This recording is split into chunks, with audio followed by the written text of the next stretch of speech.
So as most of you may know, Bleach is coming to an end very soon. It's on its final arc, and I came up with a list of the things that I feel as though need to be addressed, need to be explained, questions that need answers, and overall things that I feel need to be shown by the end of Bleach in the 1,000-Year Blood War. Alright, so definitely one of the things that I feel needs to be shown more and explained and dove into is the Soul King, his motives, his purpose for creating the Soul Society, what led up to it, and just overall, what is his intention? Is he good? Is he bad? What is really the Soul King's purpose in the Bleach world? The glimpse that we got of him so far kind of reminded me of Aizen when he was in that Hogyoku look, and he just kind of doesn't look exactly like the most nicest guy from what we've seen thus far, so I'm definitely hoping that we get a lot more into him, because right now all we've seen is just a face, and we got little hints that he might not be the greatest guy based on what Aizen said in the past to Kisuke when he was getting captured, of how can you follow that thing? So it really makes you question, is the Soul King even a living being? Is it actually just a representation of thoughts? It really just makes you think, yo,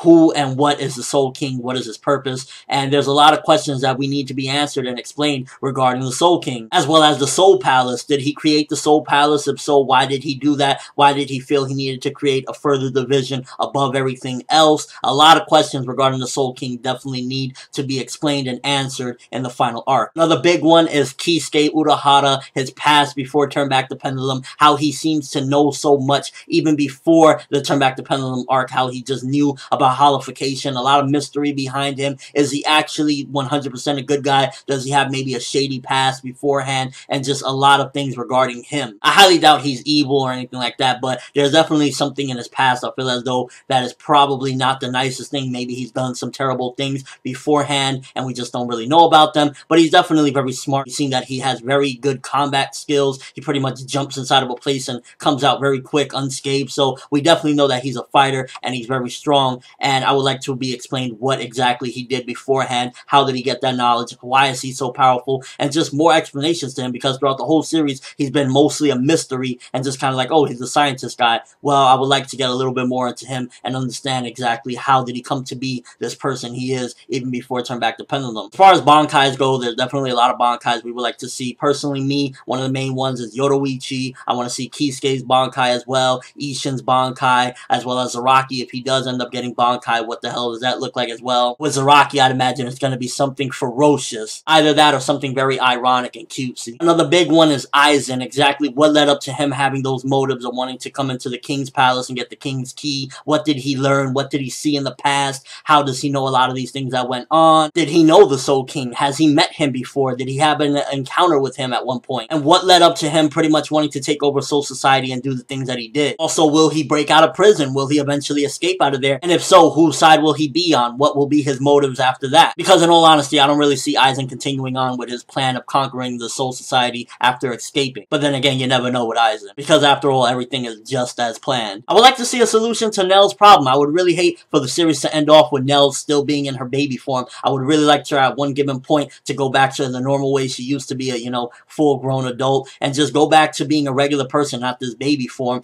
Maybe her, Pesce, Bawa Bawa, and the other dude, I forget his name, can go back and start something else. Maybe work under Grimmjow at some given point. Speaking of Grimmjow, I would like to see what the hell he's been up to. Because, I mean, Kubo ain't fooling anyone. That's definitely Grimmjow that he's been having shadowed out for the past, 30 chapters. I'd imagine his goal is still to be the king of Huecamundo. I would like to see that go down as well. Obviously, Hollybell still needs to be rescued in Huecamundo, unless they did that off-screen. Another big thing that's already been hinted is Ichigo needs to make a final decision on what he's going to do regarding either he's going to be a human and live his human life or be a Shinigami, because we've seen many different times that it just doesn't work out him trying to do both. It's been hinted by Kyoraku that at the end of this arc he's going to actually have no choice possibly but to stay in Soul Society, which I don't think he'll let happen without a fight. So by the end of this arc, definitely Ichigo has to make up his mind. Either I'm going to be a Shinigami full time or live my human life and then maybe be a Shinigami afterward. He can't have it both ways anymore. Me, this is a personal thing. I would like to at least see Rukia by the end of the series become a captain. I would really hope that at the end of her training in this particular arc, she would actually become some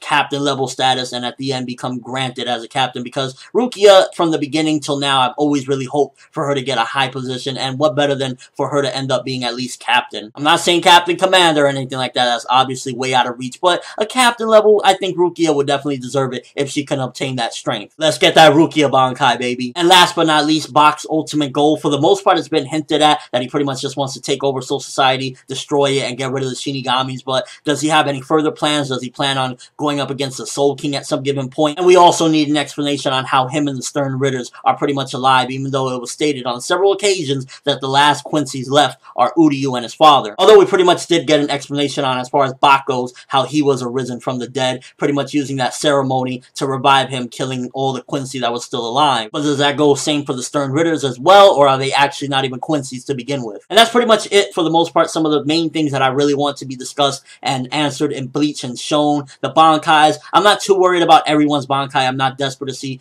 every single Bankai that hasn't been shown, but those are mainly the ones that I would like to see, as well as the questions that I would like to be answered, and the things that I like to be explained overall. Let me know what you think. Are there anything that I didn't mention that you would like to be explained in Bleach? Anything big, anything impactful that I missed? And just overall last things that you want to see in Bleach before it ends. But that's all I have for this video. Thanks for watching. Hope you enjoyed. Thumbs up if you can't wait to see how everything's gonna play out, because we're in the home stretch of Bleach. Kubo's working on the final fight as I speak right now. I'm ForneverWorld, and as always, people, have an awesome day.